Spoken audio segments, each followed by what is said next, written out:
Welcome back to Great Day. Because of the range of symptoms, severe stomach pain, depression, skin problems, oftentimes a diagnosis is missed, overlooked, or misdiagnosed. So what could the answer to these health problems be? In some cases, you need to be gluten-free. Here to explain what gluten is and who should actually consider a gluten-free diet is Dr. Raza Pasha with the Pasha Snoring and Sinus Center. He also treats various allergies. Also joining us is Paul Lewis, executive chef of Vinny's, East Downtown's newest pizza joint. And yes, you can still enjoy pizza made for a gluten-free diet. Good morning. Good morning, Deborah. All right. Oftentimes you've been on the show, you've done like sinus issues, sleep issues, snoring issues, but another part of your practice deals with being the healthiest you can be with the notion that food is thy medicine. That's right, and I think it's important for all physicians to understand nutrition. It's often neglected.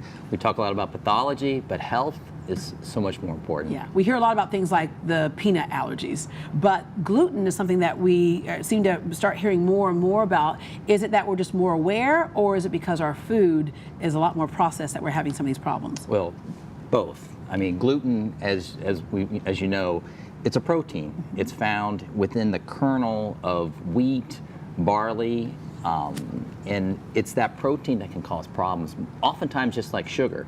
And this type of protein is often found in processed foods. Yeah, and I mentioned earlier that it's kind of misdiagnosed at times, or no one has any idea what you're talking about, so they start addressing the symptoms, but we're not getting to the root cause of the problem. So what types of things do you look for when someone comes in the office and says, I feel this, and this? Right, so when you have a gluten sensitivity or celiac disease, and we'll get into that, it's one of those things that causes a lot of symptoms that are not very specific.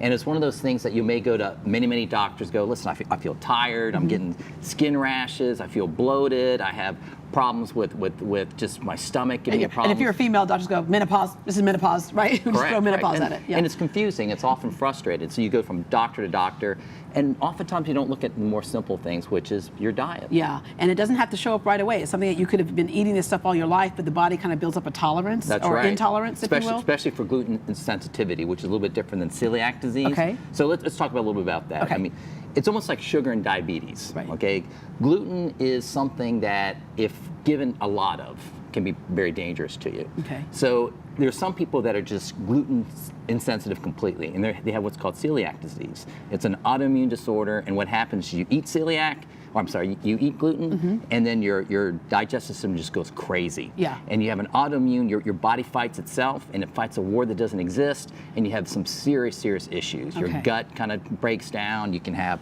these horrible rashes, you just feel terrible. Yeah, so what you have to do is get back to eating the food that doesn't have that issue. And it's so hard. We talked about earlier how Houston has so many great restaurants, but what you all do is that people don't feel like they're missing out because you have a conscious effort to have gluten-free food. Yeah, exactly. We're a pizza joint, a pizza slice place. Pizza's obviously it's packed full of wheat gluten. And so, we wanted to be able to give that great experience to people that have, gluten challenges. So our crust is made with coconut flour, tapioca flour, water, eggs, and olive oil. Oh, wow. A little bit of salt in there as well. Okay. And we spread that out and then bake it. We do both the whole pie and by the slice. So, you still get that experience of having pizza. Yeah, now getting people to change is a tough part, right? Yeah. And they assume that if something is going to have something missing out of it, it's not going to taste as good. So I'm going to,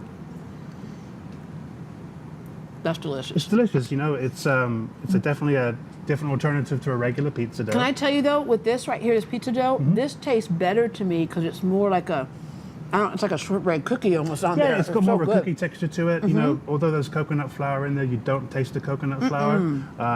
The salt in there, the tapioca flour, the olive oil, do a nice job bringing all that together. And it's really a nice crust. It's not cracker-like. It's not, hard. It's, very enjoyable, very palatable, and it goes well with all the different toppings. For some people, it's like so sensitive with that gluten that they can't even have any cross-contamination in the kitchen. So you all make... We make a very conscious effort to, prepare that in a separate area, keep it clean, keep it, sanitized, and do all that we can to prevent cross-contamination. Yeah, there are other areas of food where people might not think gluten is an issue, but even in wines and beers and things. Yeah, and then you mentioned food, things like cheese. Some blue cheeses have a wheat-based mold in them.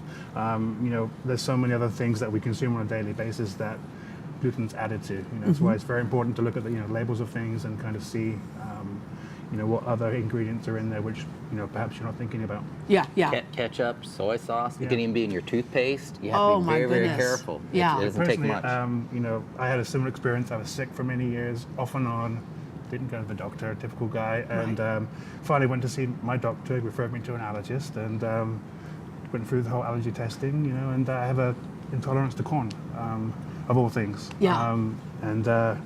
Make an effort of looking at that label and seeing what's in that food. What's in that product. I can tell you what's in this is good. Yeah. Okay, the pizza's delicious. You have your salads and all your other things, but again, the point you made, all the sneaky places that it shows up, Yes. you've gone ahead and removed them for Yeah. us.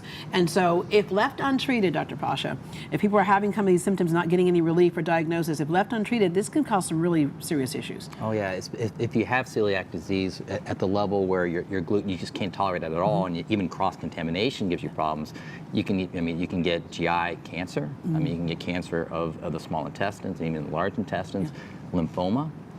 You can have infertility problems.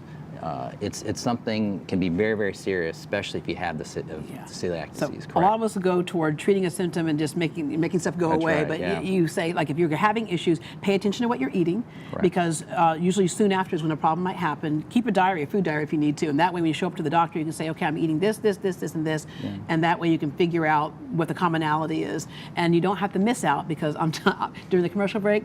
This is going down so fast. Okay, for more information on Dr. Raza Pasha, Vinny's Pizza, or gluten-free living, log on to greatdayhouston.com for links, and we will connect you.